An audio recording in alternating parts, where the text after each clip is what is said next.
ಎಲ್ರಿಗೂ ನಮಸ್ಕಾರ. Welcome to Surya's kitchen. ಇವತ್ತು ಗರಿಗರಿಯಾದ ಚಕ್ಲಿ ಹೇಗೆ ಮಾಡೋಣ ಅಂತ ನೋಡುವ.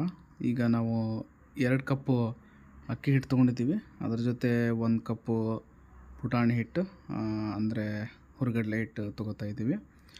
ಸೊ ಅದ್ರ ಜೊತೆ ಎಳ್ಳು, ಕಪ್ಪೆಳ್ಳಿದ್ರೆ ಹಾಕ್ಬೋದು ಅಥವಾ ಬಿಳಿ ಎಳ್ಳಾದರೂ ಹಾಕ್ಬೋದು. ಸೊ ಮತ್ತು ಅದ್ರ ಜೊತೆ ಸ್ವಲ್ಪ ಜೀರಿಗೆ, ಅದರ ಜೊತೆ ಒಂದು 2 ಸ್ಪೂನ್ ಖಾರ ಅಥವಾ ನಿಮಗೆ ಹೇಗೆ ಖಾರ ಬೇಕಾಗುತ್ತೋ ಅದರ ಅನುಸಾರ ನೀವು ಹಾಕೋಬೋದು. ಅದರ ಜೊತೆಗೆ ರುಚಿಗೆ ತಕ್ಕಷ್ಟು ಉಪ್ಪು,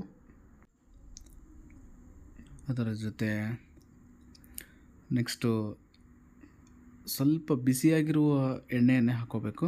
ಸೊ ಅದರಿಂದ ಹಿಟ್ಟು ಚೆನ್ನಾಗಿ ಬರುತ್ತೆ, ಕ್ರಿಸ್ಪಿಯಾಗಿ ಚಕ್ಲಿ ನಮಗೆ ಬರ್ತವೆ. ಸೊ ಇದಕ್ಕೆ ಸ್ವಲ್ಪ ಬಿಸಿಯಾಗಿ ನೀರಂತಲೇ, ಅಂದರೆ ಉಗುರು ಬೆಚ್ಚ ನೀರು ಹಾಕ್ತಿರ್ತಲ್ಲ, ಸೊ ಆ ರೀತಿ ಸ್ವಲ್ಪ ಬಿಸಿಯಾಗಿರೋ ನೀರನ್ನ ಹಾಕ್ಕೋತಾ ಸ್ವಲ್ಪ ಕಲಿಸ್ತಾ ಹೋಗಬೇಕು.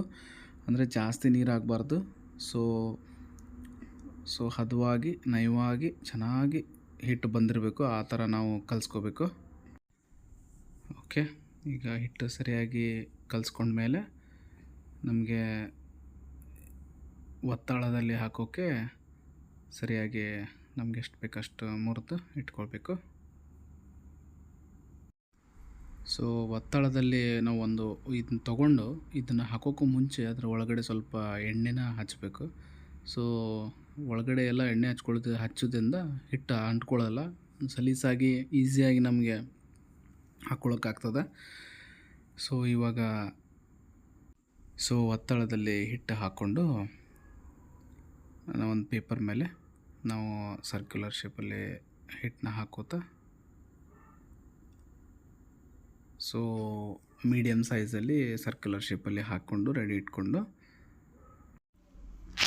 ಸೊ ಹಾಕಿದ ಮೇಲೆ ಸ್ವಲ್ಪ ಎಡ್ಜಸ್ಸನ್ನು ಹಿಡ್ಕೊಂಡು ಒತ್ತಿ, ಅಂದರೆ ಅದು ಬಿಚ್ಚಬಾರ್ದು, ಆ ಥರ ನಾವು ಸ್ವಲ್ಪ ಎಡ್ಜಸ್ಸನ್ನೆಲ್ಲ ಒತ್ತಿ ನಂತರ ಕಾದಿರೋ ಎಣ್ಣೆಯಲ್ಲಿ ಚಕ್ಲಿನ ಹಾಕಿ ಮೀಡಿಯಮ್ ಫ್ಲೇಮ್ ಇಟ್ಕೊಂಡು ಸರಿಯಾಗಿ 2 ಸೈಡು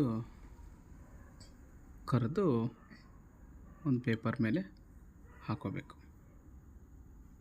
ಇದ್ರ ಜೊತೆ ನಾವು ಪೇಪರ್ ಮೇಲೆ ಹಿಟ್ಟನ್ನ ಹಾಕೊಳ್ಳೋದಕ್ಕಿಂತ ಡೈರೆಕ್ಟ್ಲಿನೂ ನಾವು ಆಯಿಲಲ್ಲಿ ಹಾಕೋಬೋದು. ಸೊ ಇದರಲ್ಲೂ ಚೆನ್ನಾಗಿ ಕ್ರಿಸ್ಪಿಯಾಗಿ ಬರ್ತದೆ.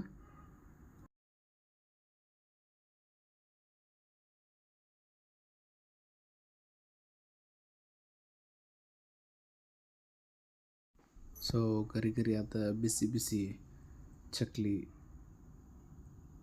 ರೆಡಿ. Thank you.